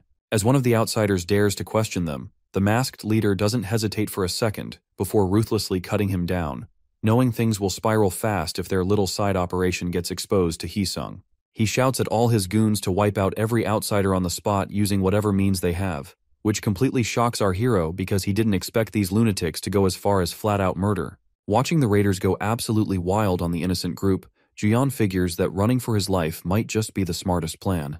Right then, Hyesung and his crew roll in to save the day, and our boy immediately realizes he's in deep trouble. The raid leader laughs in Hyesung's face, mocking how his patchwork team can't do a thing and calling him out for crashing their raid like some hero.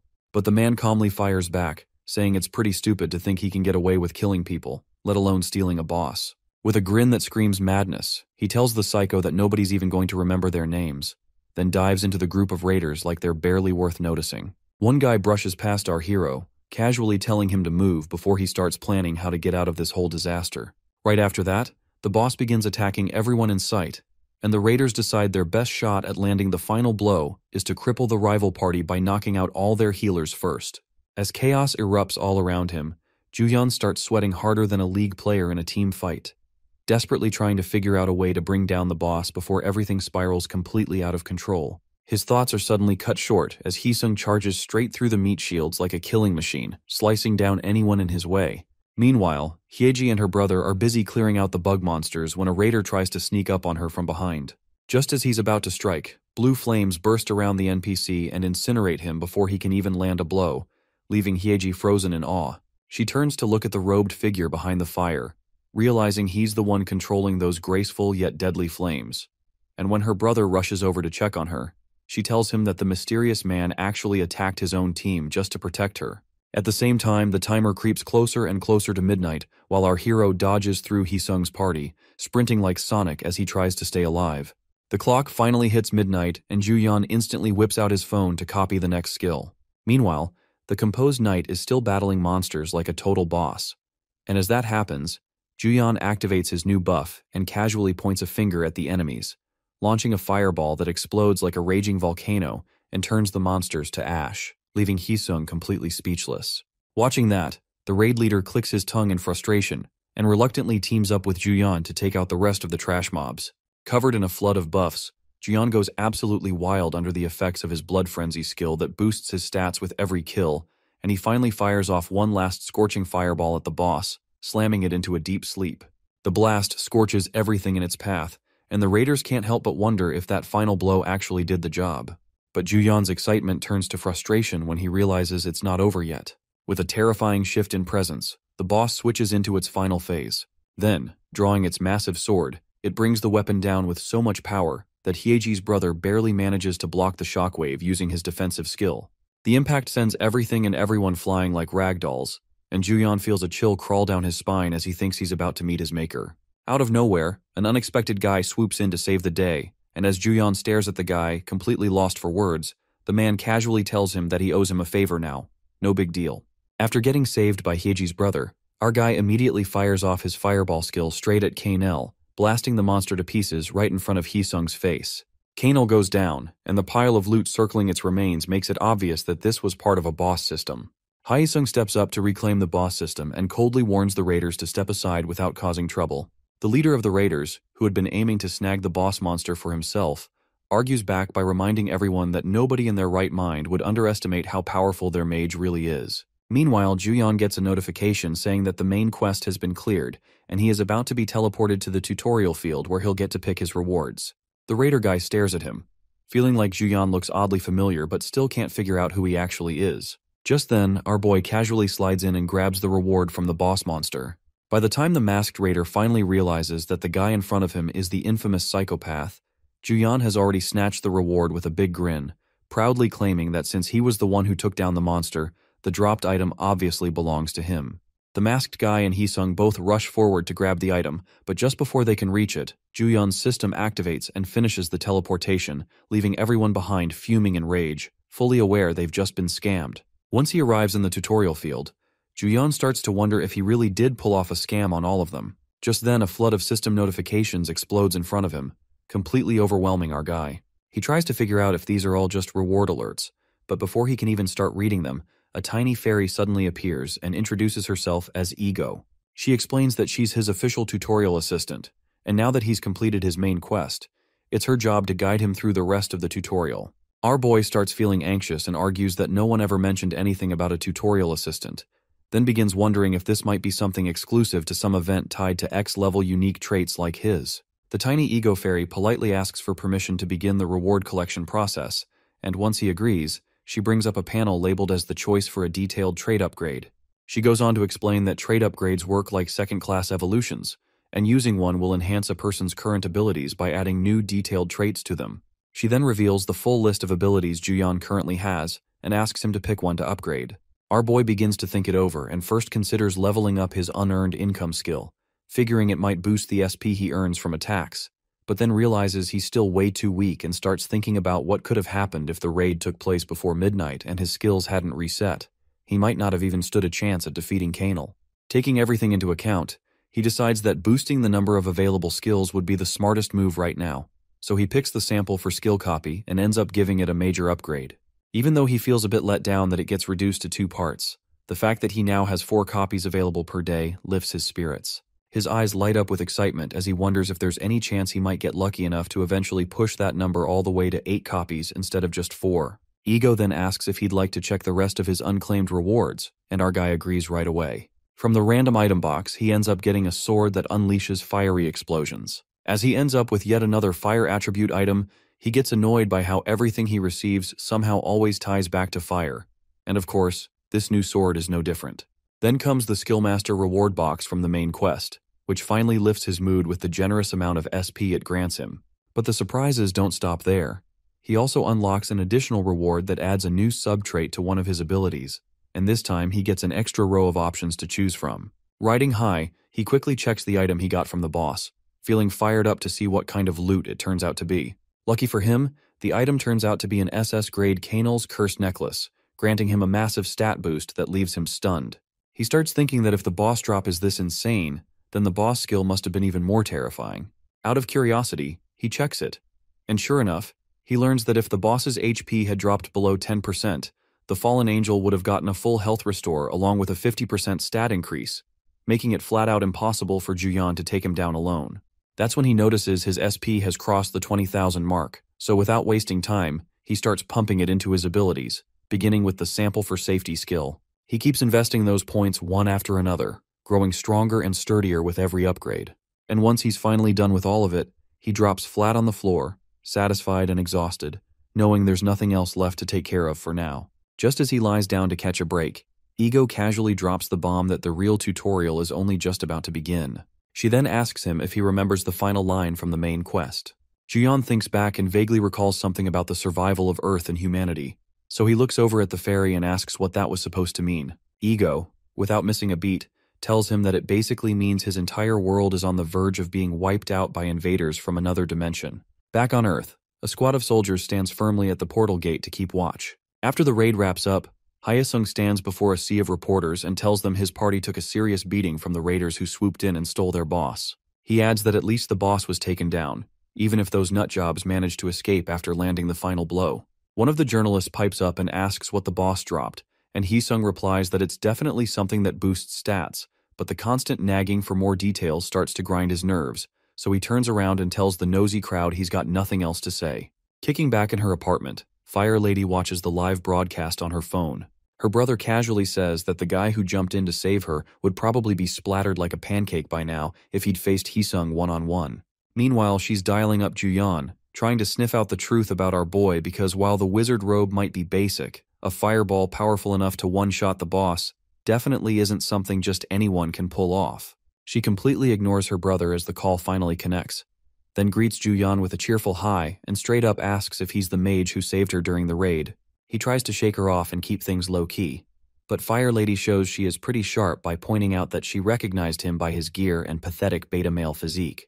Still playing dumb, he casually tells her that she didn't even show up to the raid in the first place, and apologizes for not being able to help out with such a dangerous mission. He then throws Hyeji and her brother for a complete loop by saying he's been gooning in the bathroom this whole time, and tells them he's hanging up. Back at his place, he finally relaxes a bit, knowing that she probably won't be blowing up his phone again anytime soon.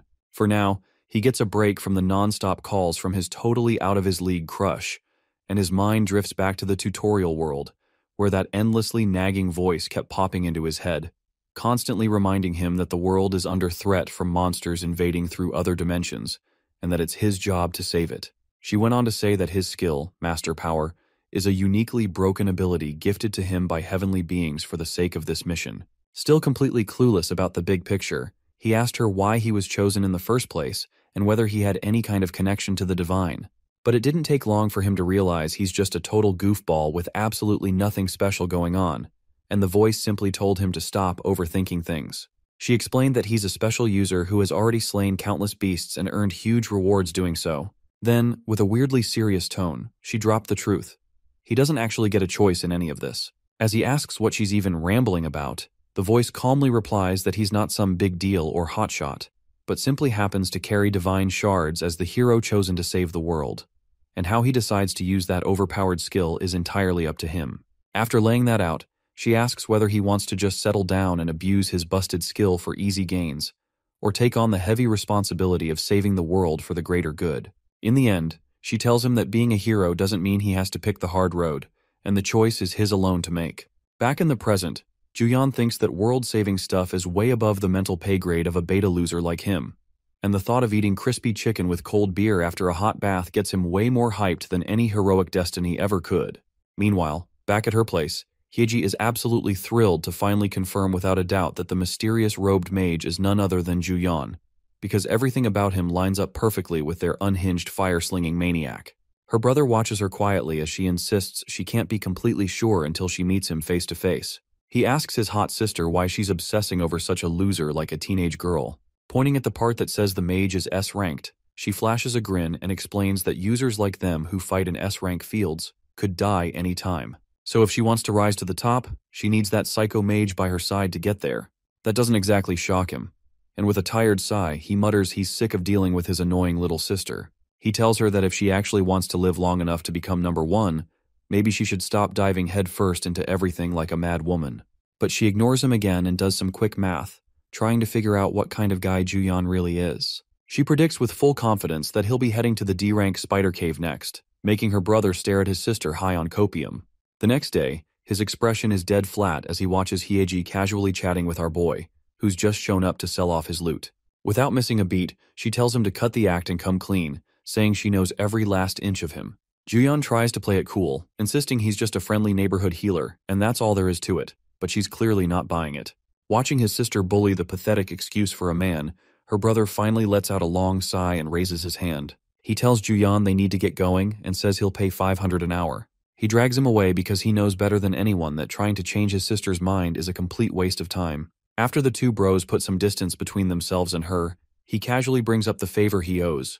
So Juyeon brushes his hand off with a sigh and mutters that he's only helping out because they're paying him a fat stack of cash, which instantly makes Hyeji light up.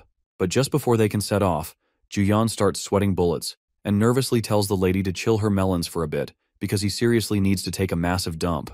That earns him a smug grin from Hyeji, who already wrote frequent diarrhea in his personality notes, much to her brother's disbelief and horror. When he returns, the Fire Lady doesn't hold back and bluntly asks if he's the wizard who disappeared after helping with the canal raid, and if he's also the same freak who goes by the name Psychopath. Juyeon, however, tries to resist, coming up with an excuse that he didn't hear well and didn't understand what Hyeji said. As the trio walks through the D-class field spider hole, the lady stays persistent, even offering to keep his secret to herself, pointing out that she works in the same industry. Juyeon wipes the sweat from his forehead, realizing he can no longer hide the secret, and asks the lady not to share it with anyone else. After she confirms her promise, she comments that it all makes sense now, noting that he seems to have more magic than her. Our boy quickly explains that it's all about the gear bonuses. Hyeji then asks him about the skill book he uses for buffs and healing. Her brother stops them both, pointing out that this dungeon appears to be a high-level D field, with tons of monsters lurking around. He tells the two of them to stop fooling around and get serious. Juyeon unsheathes his fire flame sword and jumps in, declaring that he'll pave the way. The sight of his sword leaves Hyeji speechless, and she wonders if Juyeon is also a magic sword user. Being the excuse master he is, Juyeon quickly comes up with another one of his lame excuses, explaining that he couldn't afford a staff and, given his magic power stat, this sword is better than having nothing. Juyeon then gets serious, deciding to switch from fire to ice spear. As a skill master, he has the ability to use all kinds of skills, and he takes full advantage of that, testing out the ice spear. On top of that, his skill master status lets him combine various abilities, so he pairs his positioning skill with the ice spear. This combination imbues the icicles with poison, and they strike down a fair number of spiders. Our boy then activates his catalyst skills, which amplify the effects of poison, turning it into critical poison once the stack reaches 3. Although not as powerful, this ice magic isn't half bad, and Juyeon realizes he can use it to avoid being caught. Hyeji can't believe her eyes and asks Juyeon if he wasn't a fire mage just a minute ago. Juyeon, however, doesn't give her a proper reply. Later, the trio is sitting in a cafe enjoying their meal, while Juyeon sits there looking gloomy. He had wanted to run away as soon as the hunt finished. His mind drifts back to what happened in the dungeon. There, he had dealt a ton of damage to the boss monster with a single shot, and ended up absorbing all the soul of the field boss, the queen spider. Because of this, Hyeji and her brother got nothing, leaving him with no choice but to stick around with the siblings for a meal. Juyeon tries to push the thoughts from his mind as he takes a sip of his drink, but the maniac girl interrupts with a proposal. She points out that monsters aren't the only threat in the field, mentioning how PvP often erupts between different parties or groups. She goes on about a few other things before tossing a contract his way. When Juyeon asks for confirmation, she explains that reliable users are hard to come by in the industry, and now that they share a secret, things have changed. She pulls out all the stops to get him to sign the contract, even offering him a free office tel, fully stocked with every luxury a man could possibly want. Juyeon, after glancing at the contract, comments that the conditions are too good for him to even consider rejecting it, and as a result, he ends up signing it. Afterwards, the persistent woman hands him a debit card, telling him he can buy whatever he needs with it. She also assures him that she'll take care of the money he earns from field hunts. Hyeji then asks him if he needs any more explanation, to which Juyeon shakes his head, signaling no. He acts like a child whose every wish has somehow been granted. After that, he heads out hunting with Hyeji, and this time, he finds the hunting easier than ever before. On top of that, he gets a bit shy, realizing just how cute his manager is. He no longer envies his role model, and now that he has the skill, he sees that life has been working out pretty well for him. He does some thinking and wonders if using Fireball along with Blood Combat X would create a powerful attack. Excited by the idea, he gets pumped up and rushes to his new manager, asking her to get ready to head over to the field. The next day, Hyeji's brother eyes her with suspicion as she looks completely mad in love, and asks if she really trusts Juyeon enough to tackle a C-rank field with just 3 people. She shrugs without a care and says they've been wanting to do one for a while, but he reminds her that the recommended level is far above anything they can handle. Right then, our boy, who is a level 15 scrub, shows up and tells him not to worry. The big guy doesn't hesitate to point out that Juyeon is clearly the weakest one there, and that an incomplete party makes the field even harder. But our boy just replies that he's got it covered since he trusts his broken blood frenzy skill to carry them through without a hitch. Inside the C-rank dungeon known for its sneaky plant monsters that jump out when least expected, most people bring at least 2 wide-range damage dealers just to survive. But this party has something else. Juyeon throws out a fireball and lights up the wood monsters without blinking, which makes the siblings stare in disbelief as he roasts the enemies like it's nothing. With his usual loser face, Juyeon is confident since his trait pushes his fire magic beyond the limit, and his plan to chain together all the busted skills he copied works perfectly. He keeps unleashing explosive waves of fire, wiping out the monsters in massive bursts just to flex how absurdly overpowered he is. Hyeji's brother keeps watching our boy as he laughs to himself like some kind of creep, and Hyeji can only stare at him with that same disappointed face while he nearly soils himself mid-killing spree, acting like he's the coolest guy on the planet. While he is completely absorbed in messing around with his fire spells, a discount James Bond type stands at a distance with eyes fixed on him. It seems that the guy is live-streaming everything to a screen somewhere and calmly reports to his boss that he's got eyes on the target. Turns out the man watching through the stream is the actual raid boss himself, and the moment he spots the guy who messed with him, a wicked grin starts spreading across his face like he's waited forever for this. Meanwhile, Juyeon keeps steam-roasting monsters left and right, leaving behind shiny loot piles like a trail of broken dreams. Walking over the corpses of his enemies without a care, he casually scoops up the drops and laughs to himself, amazed at how fast his level keeps shooting up. Out of nowhere, he notices a silvery shiny thing on the ground and yanks it out with a big grin, not even checking if it's an item or just trash.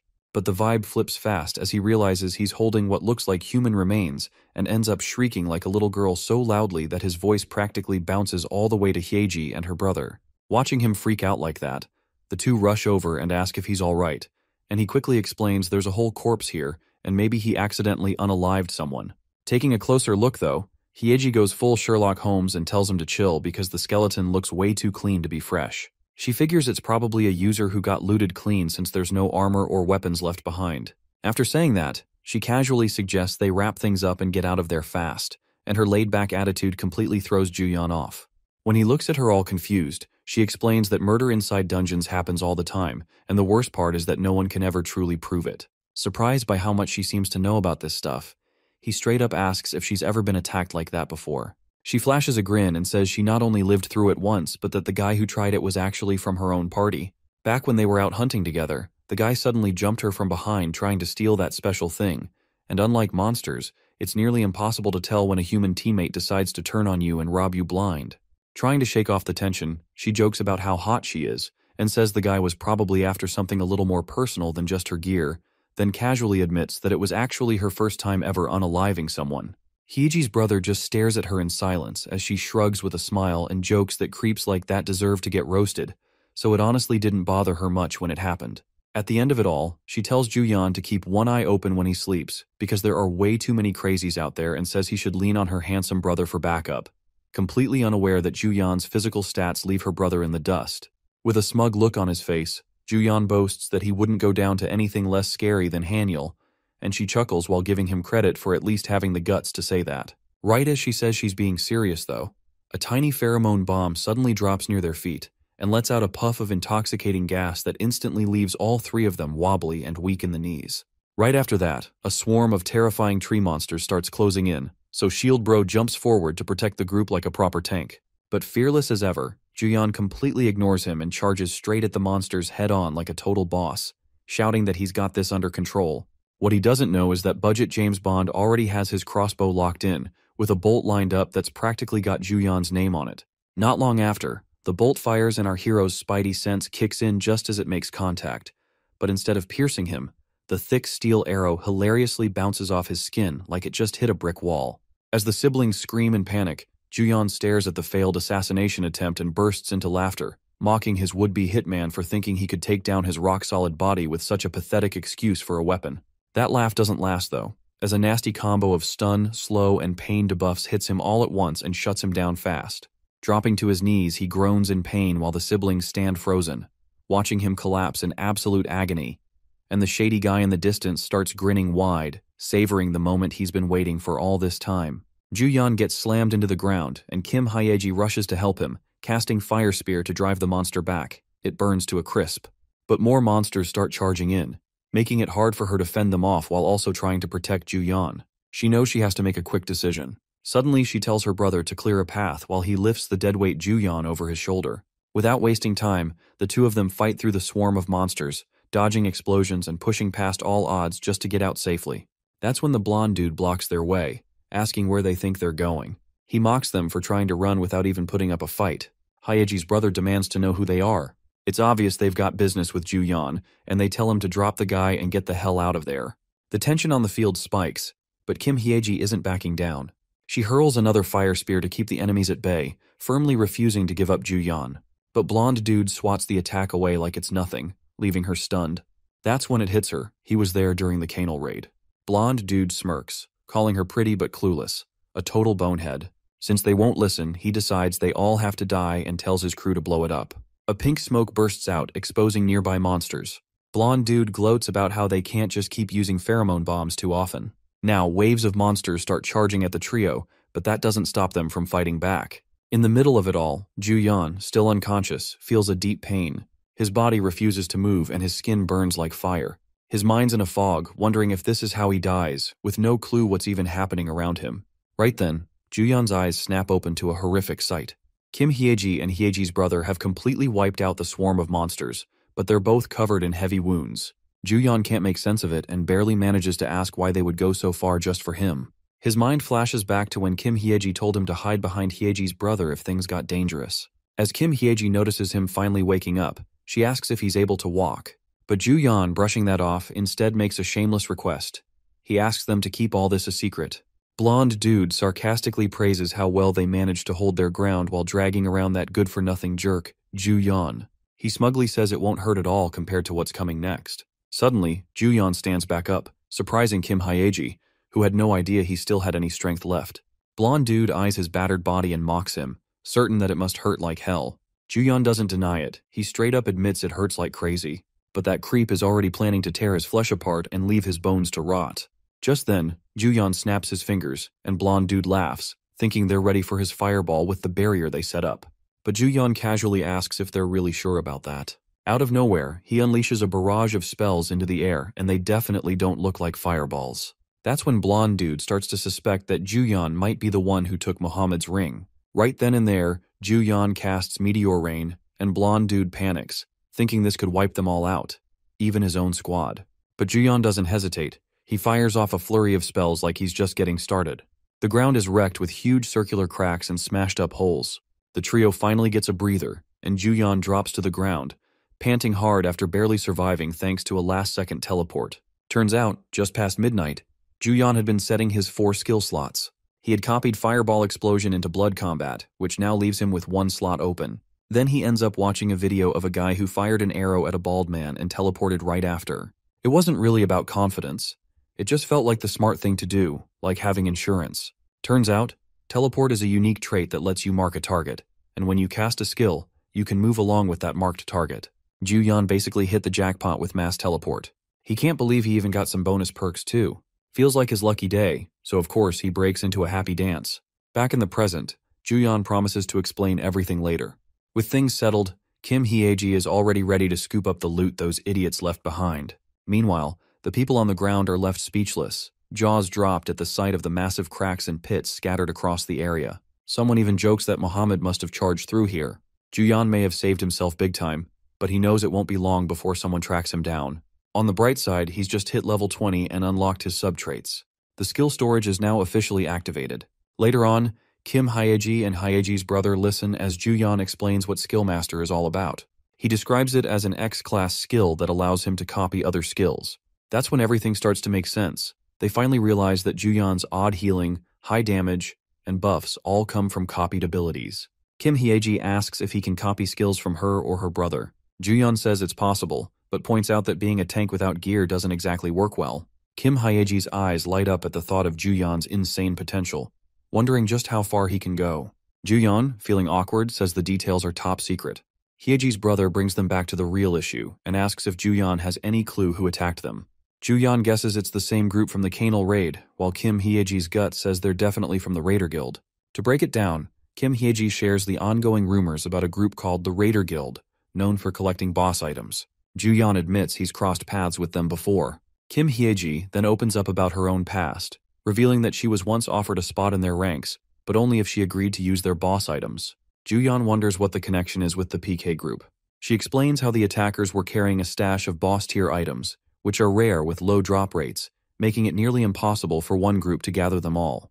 Kim Hyeji believes everything is connected, like an organization with roots and branches stretching across the world.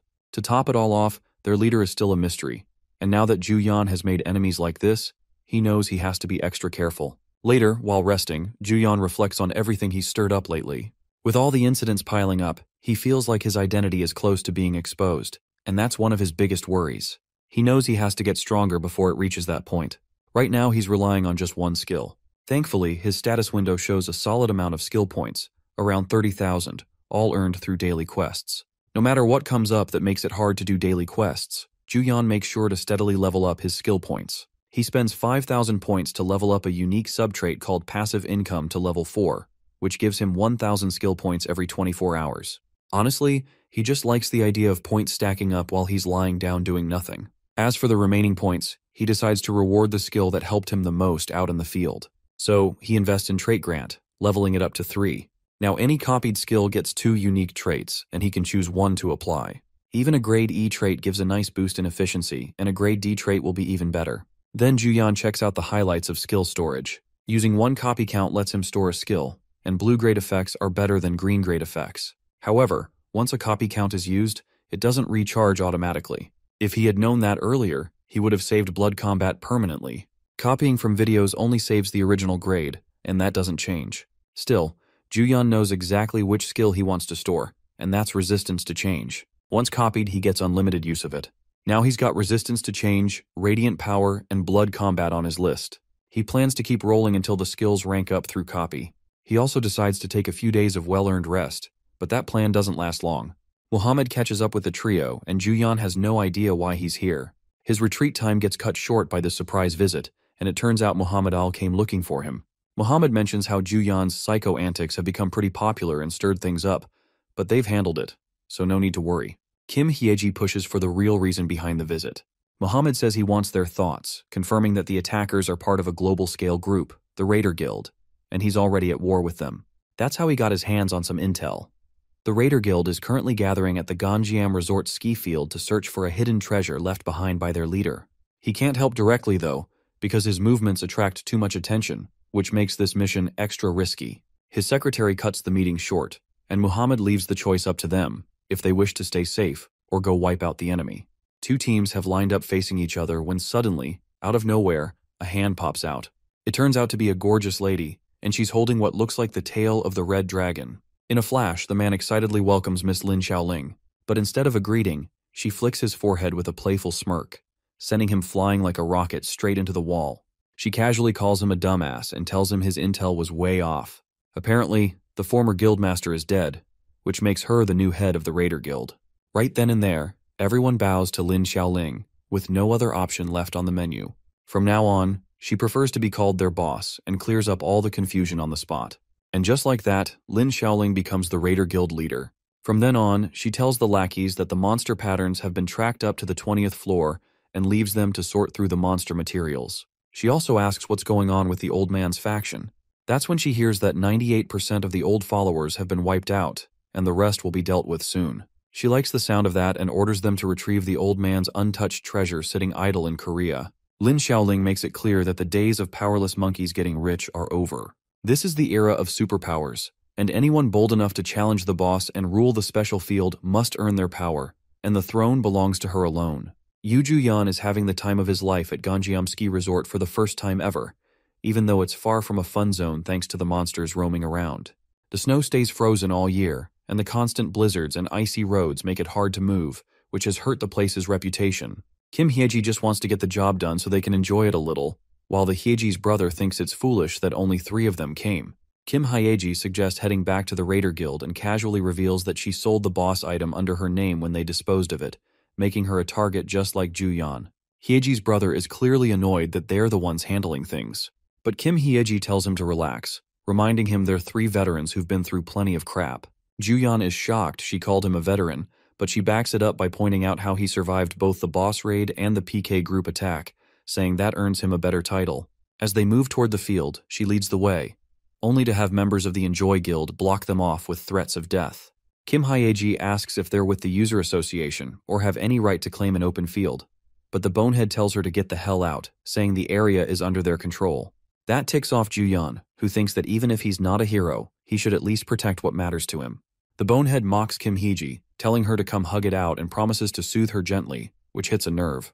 Hyeji's brother had had enough, and Juyan loads a fireball in his hand, furious that the jerk dared to point a sword at him, wishing he had the strength to break it. The fireball catches everyone's attention, and they quickly realize who he is, the infamous Psycho, backed by 2 rogue veterans and a tank. Juyan, not planning to sit around, decides it's time to show what real control looks like.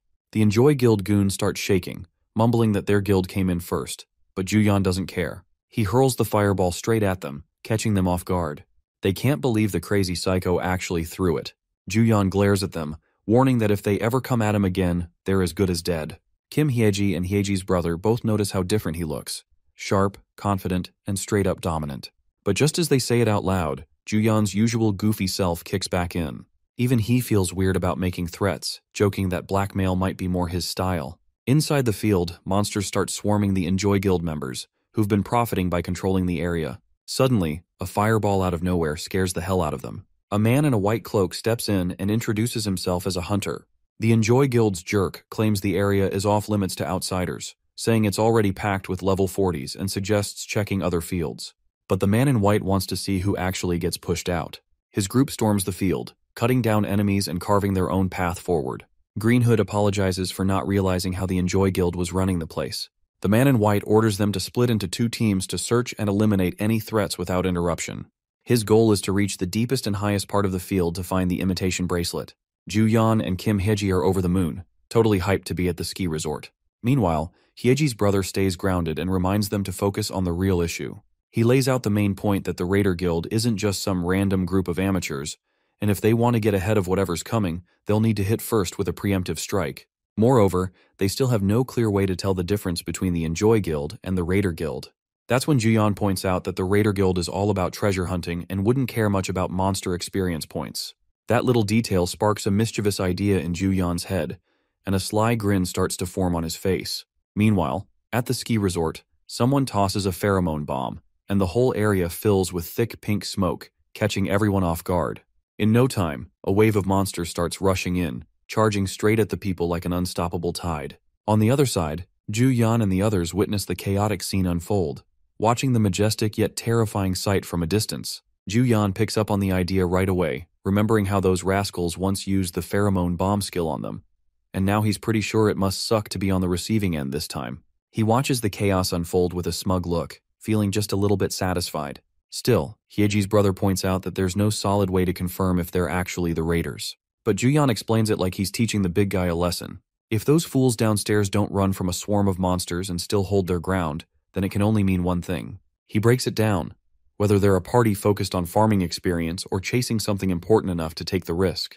Kim Hyeji adds that judging by how they're using their skills, each one of them is way above the recommended level for this area. Hyeji's brother finally gets it. If it's not about experience points, then something else is definitely keeping them there. Knowing their goal isn't monsters, they decide to follow them and throw in a little bonus before leaving. So Ju-Yan tosses a bomb into the mix, while Kim Hyeji quietly wonders if Ju-Yan had always been like this or if something about him has changed. Meanwhile, Green Hood asks for the location on the map, heading straight into the cave. Ju-Yan hits the jackpot when his scheme actually works to locate the Raider Guild's group of freaks. Turns out, Ju-Yan's been storing something special just for moments like this. But amidst all this, he feels something off. Planning a massive ambush for the people who tried to kill him, he doesn't understand why he feels so calm. Suddenly, Kim Hyeji checks in to see if he's alright.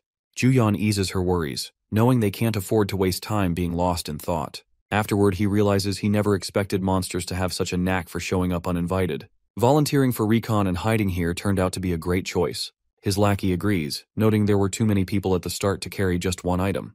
No doubt the mobs got arrested. All of a sudden, everyone's caught off guard by a surprise crossbow attack. Arrows fly through the air, and a guy demands to know who they are, frustrated because even though he dodged, he still got hit. Turns out, Ju-Yan shot him with the Bow of Weakening, a weapon that applies slow and pain for the next 3 minutes, and even stuns the target for 1 minute if their health drops to 30 or below. Ju-Yan figures this guy's health is still above 30, but he's more than happy to let him feel the debuffs now, planning to beat him down and finish him off once his health hits 0. This dude is freaking out, begging Ju-Yan to stop, but that's not happening. Afterward, Green Hood's squad checks in with the recon team, asking if there are any problems, but they report losing contact with the folks at the entrance, like someone attacked them out of nowhere. So, Green Hood takes charge, alerting everyone to protect the treasure at all costs. Just as they rush in, Kim Hyeji unleashes Firestorm, possibly torching everything near her. Then out of nowhere, the whole place blows up and thunder strikes come crashing down, hitting the blonde dude specifically.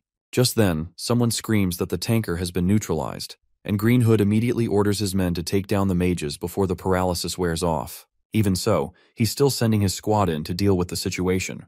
With no tanker left, Ju-Yan steps up to show they're not just some pushovers.